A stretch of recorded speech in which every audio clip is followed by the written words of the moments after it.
जय गुरु जी, शुक्राना Guru ji, Sangat ji, welcome back to our channel blessing always Guru ji, शुक्राना सत्संग। तो संगत जी, आज की इस वीडियो में हम आपको एक बहुत ब्लेस्ड सत्संग सुनाने जा रहे हैं। आप प्लीज़ इस वीडियो को पूरा सुनिए, लाइक भी कीजिए और शेयर भी, एंड हमारे चैनल को सब्सक्राइब कीजिए। जय गुरु जी, शुक्राना गुरु जी। परम पूज्य परम ब्रह्म गुरु जी को प्रणाम और प्यारी संगत को भी अभिनंदन। कबीर जी ने अपने एक दोहे में लिखा है कि गुरु का अनुभव उस गुड़ की तरह से है जो किसी गूंगे ने खाया है और वो उसके स्वाद को किसी को बता नहीं सकता। तो गुरु जी की महिमा और उनके साथ हुए अनुभव आप लोगों ने सब सुने हैं, लेकिन वो दैट इज एक आइसबर्ग की टिप की तरह से है, क्योंकि कोई भी व्यक्ति उसको पूरी तरह से शब्दों में बयान नहीं कर सकता। हम और आप रोज उनकी कृपा को महसूस करते रहते हैं, लेकिन शायद बताने के लिए हमारे पास सिर्फ वो कांटे याद रहते हैं जो बहुत ज्यादा चुभते हैं, और जब गुरुजी उनको निकालते हैं तो हम एक दो दृष्टांत इस तरीके के आपको बता सकते हैं। पर मैं आपके साथ में अपना एक ये अनुभव या विचार कहिए शेयर करना चाहता हूं कि हम सब इतने भाग्यशाली हैं जो उनकी कृपा से यहां पर इकट्ठे हुए हैं, क्योंकि जब से इस जन्म में मैंने गुरुजी के पास आना शुरू किया है तब से मैं हर एक व्यक्ति के अनुभवों में एक बात जरूर सुनता हूं और इसको समझता भी हूं कि यहां पर आप उन्हीं के बुलावे पर आते हैं। जब किसी न किसी वजह से वो आपको याद करते हैं, आपको यहां आने की आज्ञा देते हैं, तभी हम यहां पहुंच पाते हैं। और उन पर उनके आपके ऊपर कृपा करने के लिए वो कभी आपके पिता की तरह से होते हैं, आपके किसी पुण्य कर्म के लिए या आपके प्रारब्ध के हिसाब से आपको रिवॉर्ड करना चाहते हैं, या आपको माँ के रूप में बुलाते हैं। आपको कोई कष्ट है और उसको दूर करना है, इसलिए वो माँ की तरह से आपकी केयर करना चाहते हैं। उसके बहुत सारे अनुभव आपने सुने। इसी तरह से मैं आपको बताता हूं कि अचानक मेरा भी इसी तरीके से मिलना हुआ। कमांडर अंकल मेरे बहुत पुराने मित्र हैं, कम से कम हम लोग 35-40 साल से एक दूसरे को जानते हैं, एक दूसरे के साथ पढ़े हैं।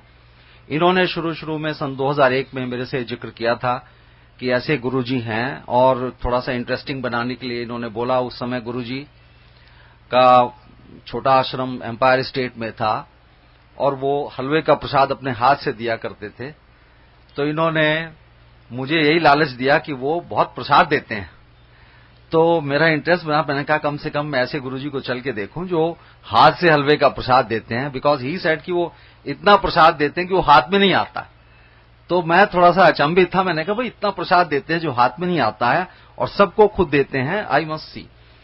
खैर उस बात को 1-2 महीने हो गए तो मैंने इनसे एक दिन याद दिलाया। मैंने कहा भाई राजकुमार, तुम एक गुरुजी की बात कर रहे थे और मुझे उनके दर्शन कराओ। तो इन्होंने कहा कि वो अभी आजकल है नहीं, जब आएंगे तो मैं आपको बताऊंगा।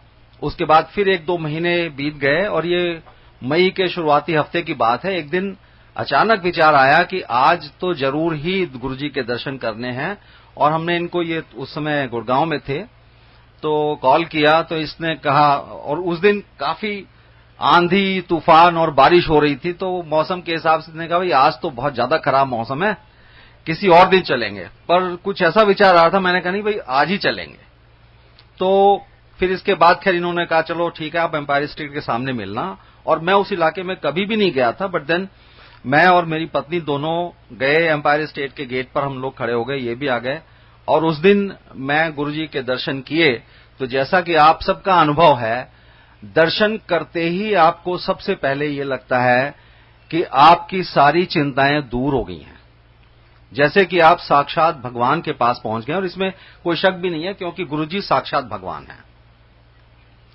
उसके बाद में मैंने आना शुरू किया, और ऐसा नहीं था, हम सब इंसान हैं, हमारी सबकी रोज की समस्याएं होती हैं और कई लोगों की बहुत ज्यादा समस्याएं भी होती हैं। उस समय मेरी भी कुछ ऐसी मानसिक दशा चल रही थी, काफी ज्यादा समस्या थी, पर मैंने कभी गुरुजी को उस समस्या के बारे में बोला नहीं। लेकिन उसके बाद आप मेरा विश्वास मानिए, सिर्फ एक ही चीज आती थी मेरे दिमाग में कि ये परेशानी मेरे दिमाग को परेशान ना करे। और एक एक दिन में इस तरीके से उस परेशानी का अंत हो रहा था कि मुझे कभी नहीं लगा कि मुझे वो कोई दिक्कत थी। उसके बाद में आते आते मेरा ख्याल 1 या 2 महीने बाद में सडनली एक मुझे माइनर सा स्ट्रोक हुआ, जिसकी वजह से एक बेल्स पैल्सी बीमारी होती है and my mouth was distorted slightly. तो मुझे बड़ी शर्म भी आती थी और ये भी मन करता था कि गुरुजी के यहां जाएं, पर लगता था कि संगत में ऐसे बैठेंगे और वहां चाय प्रसाद मिलता है, कई बार चाय भी निकल सकती है उसकी वजह से, तो कैसे करें। पर फिर मैं आपको ये बताना चाहता हूं कि उनका अंतर्यामी होने का क्या आयाम है, तो वो आपकी सोच को उसी तरीके से बदल देते हैं। तो मेरे दिमाग में आया कि मैं इतना संकोच कर रहा हूं वहां जाने से कि संगत को कैसा लगेगा, मुझे कैसा लगेगा, पर अगर ठीक कर सकते हैं तो वही ठीक कर सकते हैं। तो मैं इनके एक मित्र थे डॉक्टर प्रकाश होम्योपैथ, उनके पास भी मिला। एलोपैथिक डॉक्टर्स में भी आई मेट न्यूरोसर्जन्स ऑल्सो, न्यूरोफिजिशियंस, सबने बताया कि भाई ये ठीक हो जाएगी, ऐसी कोई प्रॉब्लम नहीं है, लेकिन आपको कम से कम 6 से 8 वीक लगेंगे। और ये पहले ही वीक की बात है। तो मैं हिम्मत करके, मुझे अंदर से हुआ कि नहीं मुझे चलना चाहिए, और मैं तैयार था कि ठीक है 6 से 8 वीक लगेंगे, चलो इलाज अपनी जगह चलेगा। पर पहले दिन बिना किसी इलाज के मैं वहां जाकर के बैठा, मुझे चाय प्रसाद आया। अब मुझे नहीं पता कि वहां मेरा चेहरा कैसा लग रहा था, कैसा नहीं लग रहा था, बट नोबडी कमेंटेड।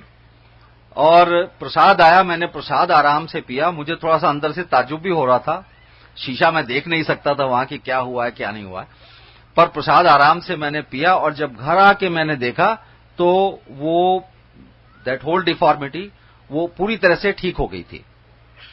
कोई भी मतलब ऐसा मुझे परेशानी हुई नहीं और कोई दवा नहीं लेनी पड़ी, आराम से वो डिफॉर्मिटी उसी दिन एक 2 दिन में खत्म हो गई।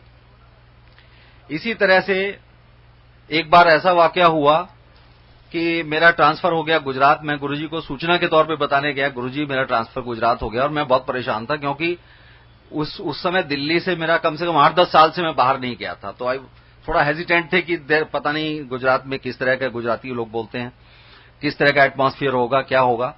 तो गुरुजी ने कहा ठीक है, चंगा है, जा ऐश कर। तो उसके बाद फिर दूसरा तो कोई क्वेश्चन था नहीं, मुझे फिर जाना ही था। मैं गया और वहां मैं 2-2.5 साल रहा, बड़े आराम से, बड़े सम्मान के साथ में।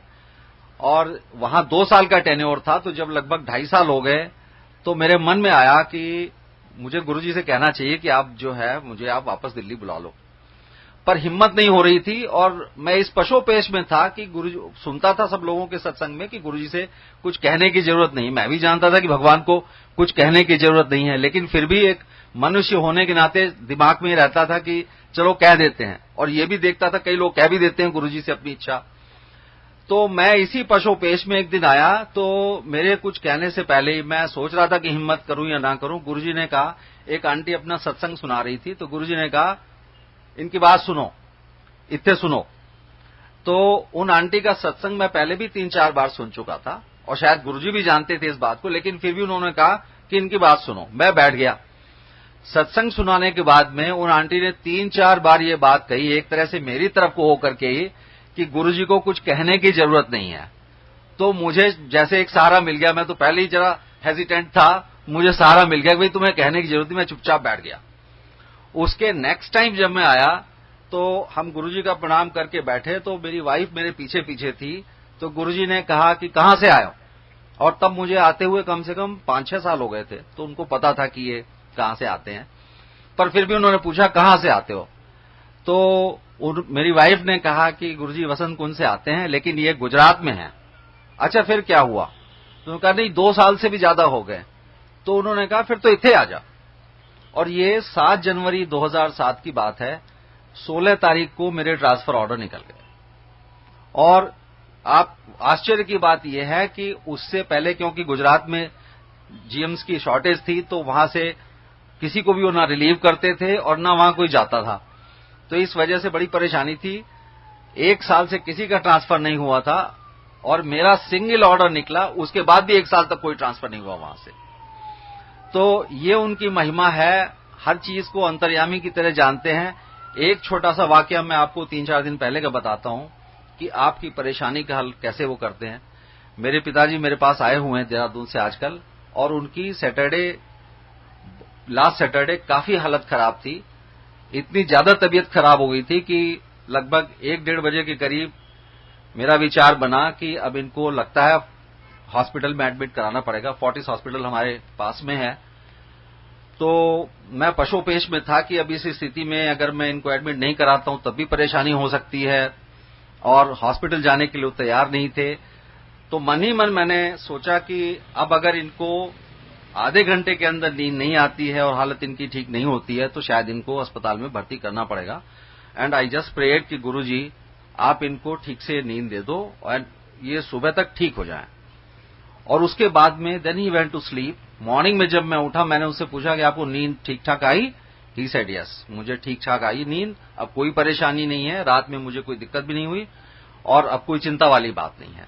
तो दिस इज हाउ वो बिल्कुल मां की तरह से आपकी केयर करते हैं।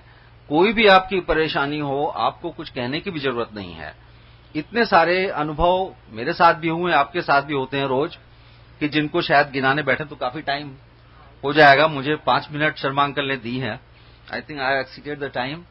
सो मैं आप लोगों से सिर्फ आपको यही विश्वास दिलाना चाहता हूं कि हम सब अपने अपने प्रारब्ध और अच्छे गुणों, अच्छे कर्मों की वजह से यहां इकट्ठे हुए हैं, एक दूसरे के साथ जुड़े हैं। और जैसे कि गुप्ता अंकल ने कहा कि गुरुजी ने हमें एक माला की तरह से पिरोया हुआ है, तो इस माला की सार्थकता तभी है जब हम गुरु को याद करते हैं, उस परम ब्रह्म परमेश्वर को याद करते रहें जो हमारे बीच में है और हमारी सारे परेशानियों में हमारे माँ बाप से भी आगे बढ़ करके खड़े होते हैं।